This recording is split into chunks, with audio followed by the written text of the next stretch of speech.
আসসালামু আলাইকুম। আজকে দেখাবো কিভাবে মহব্বতের শরবত বানানো হয়। মহব্বত শরবত বানানোর জন্য আমরা নিয়েছি একটি বড় সাইজের তরমুজ, আমরা নিয়েছি liquid milk, powder milk, sugar এবং একটি রুয়াবজা। চলুন রেসিপি শুরু করা যাক।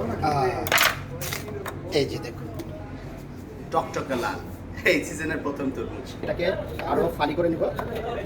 ঠিক এভাবে আমরা যে ছোটোকালে তরমুজ খেতাম 5 টাকা 10 টাকা করে কিনে এভাবে কেটে নিব। এরপরে দেখুন এটাকে আমরা এভাবে পিস পিস করবো। এটা হচ্ছে যত ছোটো ছোটো পিস হবে এটা তো স্বাদ তত বাড়বে।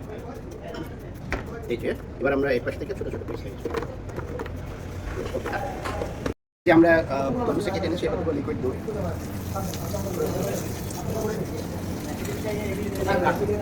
দেবো পাউডার দুধ,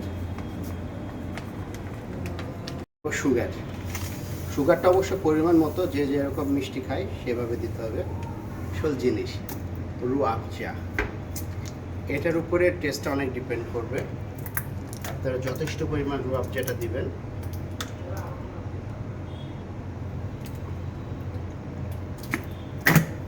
হয়ে গেছে, এখন মিক্স করার পালা। জাস্ট একটা হ্যান্ড গ্লাভস দিয়ে দেবেন অবশ্যই। এবার ভালো করে এটাকে মিক্স করবেন।